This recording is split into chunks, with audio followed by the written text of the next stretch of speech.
भारतीय टीम के little master Sunil Gavaskar इस समय बीसीसीआई से बहुत ज्यादा नाराज चल रहे हैं। और नाराज हो भी क्यों ना, क्योंकि बीसीसीआई ने जो चाल चली है उसको लेकर कहीं न कहीं सुनील गावस्कर आहत हुए हैं। क्योंकि बीसीसीआई ने पहले यह फैसला किया था कि भैया रोहित शर्मा और विराट कोहली दिलीप ट्रॉफी टूर्नामेंट में खेलेंगे, लेकिन फिर बाद में जैसा ने यह घोषित किया कि भैया विराट कोहली रोहित शर्मा तो हमारे सीनियर प्लेयर हैं और सीनियर प्लेयरों को रिस्पेक्ट दिया जाना चाहिए, उन्हें रेस्ट दिया जाना चाहिए। और फिर बाद में विराट कोहली, रोहित शर्मा और जसप्रीत बुमराह को ऑप्शन चूज करने के लिए दिए गए कि भैया यदि ये खिलाड़ी चाहे तो दिलीप ट्रॉफी खेल सकते हैं, नहीं चाहे तो नहीं खेल सकते। और अब जाकर यह फैसला आया कि भैया रोहित शर्मा, विराट कोहली और जसप्रीत बुमराह दिलीप ट्रॉफी नहीं खेलेंगे, जिस बात से सुनील गावस्कर चिढ़ गए। सुनील गावस्कर का कहना है कि भैया यदि इस तरह का परिस्थिति तुम लोग क्रिएट करोगे तो यह भारतीय क्रिकेट के लिए आदर्श परिस्थिति तो बिल्कुल नहीं है।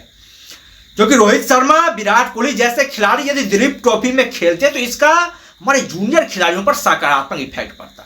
जो हमारी नई जनरेशन आने वाली है उस जनरेशन को पता चलता है कि भैया सीनियर खिलाड़ियों के साथ कैसे खेला जाता है, उस खिलाड़ियों के साथ बातचीत करने का मौका मिलता, उसके खेल को देखने का मौका मिलता, समझने का मौका मिलता। और ये खिलाड़ी जब फिर बाद में आते भारतीय टीम में तो इतनी ज्यादा परेशानी का सामना नहीं करना पड़ता, इसलिए इन खिलाड़ियों को खेलना जरूरी था। लेकिन जब यही खिलाड़ी नहीं खेलेंगे तो फिर छोटे खिलाड़ी यदि मना कर रहे हैं, श्रेयस अय्यर, ईशान किशन के टाइप के खिलाड़ी यदि फिर मना कर रहे हैं, बाहर जा रहे हैं, भैया उस खिलाड़ी पर भी दबाव मत बनाओ, उस खिलाड़ी को भी बाहर जाने दो, उस खिलाड़ी को भी ऑप्शन दो, वो भी इंटरनेशनल क्रिकेट खेल चुका है। नियम तो सबके लिए बराबर होना चाहिए भाई, नियम सबके लिए इक्वल होना चाहिए। ऐसा नहीं होना चाहिए कि नियम एक के लिए किसी और का नियम बने, दूसरे के लिए किसी और का नियम बने। और इस तरह का नियम यदि बनेगा तो भारतीय टीम में संतुलन कैसे आ पाएगा, कैसे बैलेंस आ पाएगा। वैसे सुनील गावस्कर का गुरु एक बात तो है, परफेक्ट बोलते हैं, एक पॉइंट पर बोलते हैं और सटीकता से बोलते हैं। हालांकि कई लोगों के द्वारा यह कहा जाता है कि भैया सुनील गावस्कर जो विराट कोहली को ज्यादा आलोचनात्मक तौर पर देखते हैं, विराट कोहली की बहुत ज्यादा आलोचना करते हैं। लेकिन एक बार जब सुनील गावस्कर से इसके बारे में पूछा गया, उन्होंने कहा कि भैया हमारी पर्सनली दुश्मनी तो है नहीं विराट कोहली से, हमें विराट कोहली से क्यों दुश्मनी होगा। जब भी विराट कोहली खराब खेलेगा या फिर उनके फॉर्म को लेकर इशू होगा तो आवाज उठाने पड़ेंगे, ताकि विराट कोहली जैसे जो युवा प्लेयर है, जो खिलाड़ी लगातार मेहनत कर रहे हैं, संघर्ष कर रहे हैं, उस खिलाड़ी को भी तो टीम में आने का मौका मिले, उसे भी तो भारतीय टीम अपनाए, उसे भी तो खेलने का मौका दे। वैसे गुरु यदि हम सही तौर पर देखें तो यार कहीं ना कहीं फैसला जो है वो डिस्ट्रैक्ट तो कर रही है। क्योंकि बीसीसीआई ने जब यह कदम उठाया था तो हम सबको बहुत ज्यादा खुशी हुई थी, भैया सीनियर जूनियर खिलाड़ियों के बीच अब भेदभाव जो है वो पूरी तरीके से समाप्त हो जाएगा। सीनियर खिलाड़ी भी जूनियर खिलाड़ी के साथ खेलेंगे, घुल मिलकर खेलेंगे और बहुत ज्यादा इससे आसानी होगी जूनियर खिलाड़ियों को। लेकिन अब जब इस तरह से बीसीसीआई ने फैसला किया है कि भैया सीनियर खिलाड़ियों को जिस तरह से उन्हें जो अच्छा लगे वो करेंगे, कहीं कहीं आहत हुए हैं। इससे सभी जो जूनियर खिलाड़ी हैं उसके अंदर भी एक तरह का ग्लिच आएगा कि भैया जूनियर टूर्नामेंट खेलना कोई गलत बात तो नहीं है। ये खिलाड़ी जब आईपीएल में इनको बोला जाता है खेलने के लिए तो आईपीएल की प्रैक्टिस तो ये कई महीने पहले शुरू कर देते हैं। आईपीएल खेलने में तो इन्हें किसी भी तरह का नीचापन महसूस नहीं होता है। लेकिन जब इन्हीं खिलाड़ियों को घरेलू क्रिकेट खेलने के लिए कहा जाता है तो भाई ये खिलाड़ी मना करते हैं।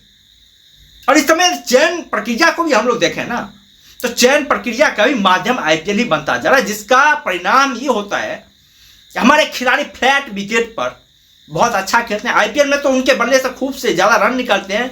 जब यही बल्लेबाज टर्निंग ट्रैक पर जाते हैं, किसी मुश्किल पिच पर जाते हैं तो वहां उनकी हवा टाइट हो जाती है। क्योंकि वहां पर तो इस तरह का माहौल होता है नहीं है कि आपको पॉपुलैरिटी बढ़ाने के लिए फ्लैट विकेट दिए जाएंगे, वहां पर आप शॉट पे शॉट लगाएंगे, सपाटे छक्के लगाएंगे, वो लग नहीं पाते हैं और वहां पर इस बल्लेबाज की बम्बू बच जाती है। जबकि जो आदर्श स्थिति है क्रिकेट के लिए, घरेलू टूर्नामेंट जहां पर मैचेज होते हैं, जहां पर पिच होते हैं, जहां पर मुश्किल कंडीशन होते हैं, वहां से तो खिलाड़ी को चुना ही नहीं जा रहा है इस समय पर। आप लोगों ने कितने खिलाड़ी को देखा है कि भैया दिलीप ट्रॉफी या रणजी ट्रॉफी से वो खिलाड़ी टीम इंडिया में आए हो? बहुत कम खिलाड़ी को आप लोग जानते होंगे। क्योंकि पैमाना जो है ना सिलेक्शन का वो लगभग आईपीएल बन चुका है और ये भारतीय टीम के लिए एक अनुकूल स्थिति तो बिल्कुल नहीं है। क्योंकि सिलेक्शन का जरिया आईपीएल नहीं होना चाहिए, सिलेक्शन का जरिया घरेलू टूर्नामेंट होना चाहिए। क्योंकि वहां से जो खिलाड़ी आते हैं ना वो पक करके आते हैं, तैयार होकर के आते हैं। वो फ्लैट विकेट से नहीं आते हैं, वो टर्निंग कंडीशन से आते हैं, मुश्किल विकेट पर वो खेल कर रन बनाए होते हैं। और जब ये खिलाड़ी इंटरनेशनल क्रिकेट में आते हैं ना, तो भैया वहां पर ये अपना सिक्का जमा पाते हैं। आईपीएल वाले खिलाड़ी नहीं चल पाते हैं गुरु। और यह भारतीय टीम की एक बहुत ज्यादा समस्या बन चुकी है। आप लोगों ने श्रीलंका के दौरे पर भी देखा हमारे खिलाड़ी किस तरह से स्पिन गेंदबाजों का सामना करने में स्ट्रगल कर रहे थे। और यह जो गुरु समस्या है ना, यह बहुत ही शर्मनाक समस्या है, क्योंकि भारतीय बल्लेबाजों को स्पिन खेलने का महारथी माना जाता था। एक दौरे पर भारतीय बल्लेबाज स्पिन के मास्टर क्लास प्लेयर हुआ करते, लेकिन वो बल्लेबाज अब स्पिनर के सामने खेलने से कतराते हैं। कैसे काम चलेगा? बीसीसीआई को तो कुछ ना कुछ सोचना पड़ेगा इसके लिए।